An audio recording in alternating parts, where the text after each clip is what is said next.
The U.S. Secretary of State Anthony Blinken laying out President Joe Biden's Africa policy. In a speech at the ECOWAS headquarters here in Abuja, Blinken said that Biden is planning a summit on Africa in order to boost cooperation. He also said the U.S. is not trying to compete with third parties like China, who have invested huge sums on the continent through its Belt and Road Initiative. According to the top diplomat, Washington has its own policy for Africa. Well, Blinken met with President Muhammadu Buhari for talks where they discussed trade and regional security. What happens here in Nigeria is felt around the world. And that, in a nutshell, is why I've come to Abuja. The United States knows that on most of the urgent challenges and opportunities we face, Africa will make the difference. As we work to end the COVID-19 pandemic and strengthen global health security, we must work closely with the countries of Africa to build public health systems here that can prevent, detect, and respond to future emergencies. Because, as these past 2 years have taught us, none of us are completely protected unless all of us are protected. As the urgency of the climate crisis grows, our focus will increasingly be on Africa to solve an emergency that threatens our collective security, our economies, and our health. Here, where the potential for renewable energy is greater than anywhere else on the planet, we see not only the stakes of this crisis, but also its solutions. The U.S. Secretary of State Anthony Blinken also met with entrepreneurs in Nigeria's digital sector. At an exhibition of digital works produced by Nigerians, Blinken discussed U.S. collaboration with Nigeria in promoting creativity and innovation. He spoke on the need to harness the huge potentials in the sector for growth and development. The U.S. government is offering support to startup tech businesses to improve access to data and mobile network services, healthcare and agriculture, and other key sectors of the economy. When I was last in Nigeria a few years ago, two things really struck me. One, of course, was the incredibly vibrant civil society that we see in this country, and I had an opportunity to talk to some of its leaders just a short while ago. But the other thing that really struck me the last time I was here was a remarkable spirit of innovation and entrepreneurship.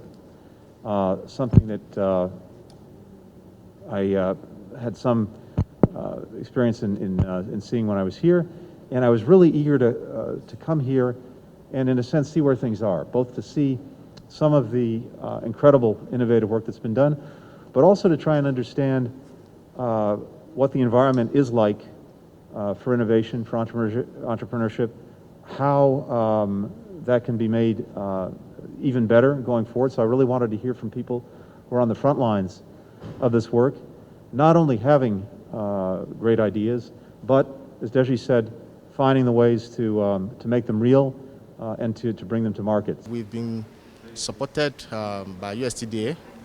We got close to $1 million for feasibility studies of how to deploy our rural telephoning in rural areas, and they've done a lot of desktop studies with us, and they've seen the viability in the project. And what we're trying to do is increase the voice and data in the rural areas, broadband connectivities. These are infrastructures that will lead to financial inclusion, lead to digital in health sector, and we're trying to create that digital space. Right, to discuss the outcome of Blinken's meeting with the entrepreneurs, or you might want to call them techpreneurs, we're joined by Professor Gregory, the founder of Innovate Hub, a focal point for innovation startup. Thank you so much for joining us on News Night. Well, how important really would you say the Blinken visit is? What would you say were the highlights, especially his visit to Lubwe? You were there, and we hear about this huge deal that was struck, a $2.1 billion deal, Development Objectives Assistance Agreement, DOAG. Tell us more about that. His visit was a moral booster for we entrepreneurs who felt that the private sector has to lead. And we thank God Almighty that He chose to come to that our innovation hub. And of course, the only thing an entrepreneur seeks for in this world is to make sure that you are visible, and we were seen today, and the world saw us. And the good thing again is that we're operating from Nigeria for Africa and for the world. Yeah, tell us about this deal that was struck. Well, the deal, of course, it was signed by the Minister of Foreign Affairs, Jeffrey Onyama. And we're happy that such money has is crippling into our economy.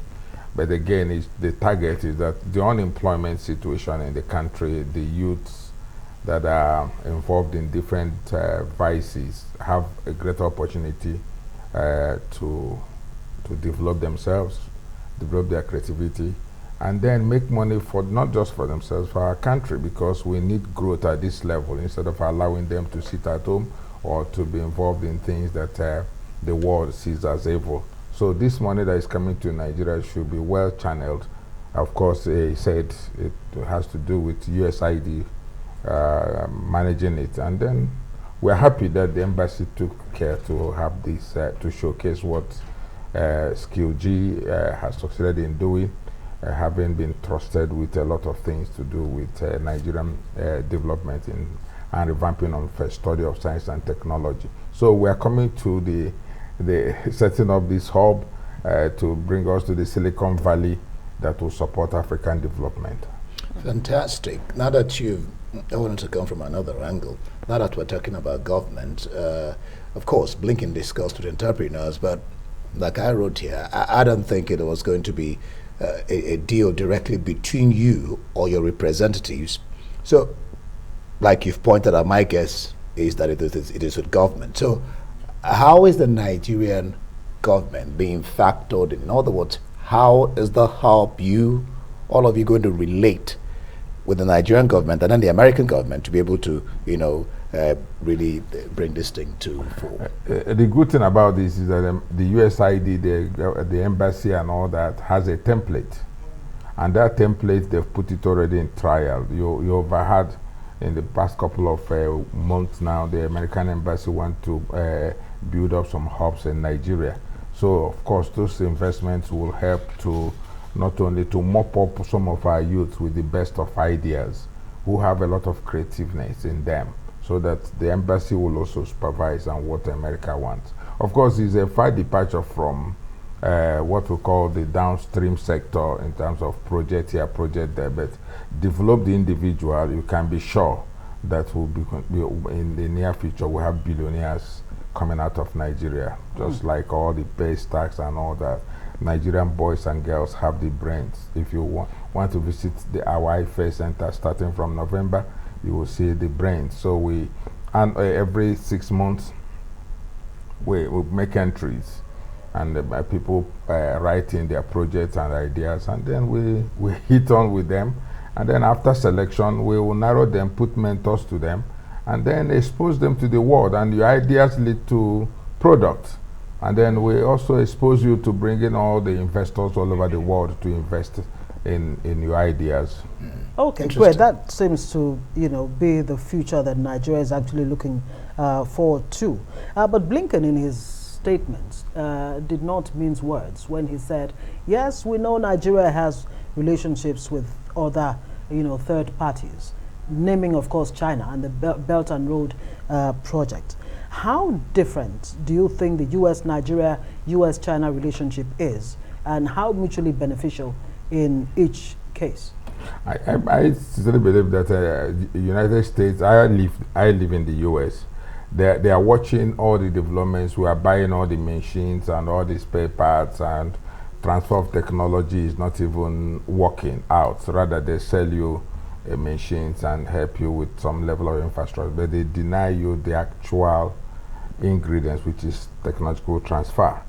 You're talking about in the case of China? China. Okay. But the United States government says they are coming from another end. That end is to teach all of us how to get it done, and that they will invest in all of us, and then we become the drivers of technology. That's exactly what I was going to ask. The U.S. government is offering this support, of course, to tech businesses to improve access to data and mobile network services. I was going to ask you, and other key sectors, of course, in what form is this support? Training, monitoring? Of course, you've talked about the deal, but I want you to expand on that. Well, this is an innovation center that is the first of its kind in Africa. Oh, and really? we've been expecting people to put money to help invest. And American government, from their own thinking, feels that to teach a child who is creative, the best way to promote that idea will be the best way to move African forward. So they're bringing their manpower here, or they're taking them over? No, they're not taking you over. They want to develop you here. Okay, so they're so bringing that's what he saw today. He saw a lot of activity going on within the black race. And tell us more about the youth involvement. I mean, the youth population in this Innovate, is that what you call the hub? Yes. It seems to be another Silicon well, it is. in the making. Already it is making success out there. We already quoted in the New York Stock Exchange in what we went into doing in a startup. So if I succeed in startup, why not all Nigerian youths who have ideas succeed? That's quite interesting. So the way it looks, I think we'll probably leave it there. I don't know whether I have a minute or so to ask one more question. Okay, fine. The way it's looking looks like you've positioned your community, as it were, just to ask it to tap into America's disposition to entrepreneurs like you. We didn't plan it. Rather, we were trying to follow what we have started in Nigeria. SkillG is our company, and every equipment in all the universities in Nigeria, all the polytechnics, are our equipment in engineering and courtesy federal. How did they get to hear about federal government? Yes. How did they get to hear about it? Just briefly, how did they get to hear about it? Because you said you didn't plan it. We didn't plan it, and then they came to see. Of course, do you think they are here for nothing? All the embassies are watching what's going on by every company. Good, thank you. We'll just leave it there. It's interesting what's happening. It's good to hear. All right, Gregory, founder, Innovate Hub. Thank you so much. Thank you very much. Wish you the best of luck. Okay.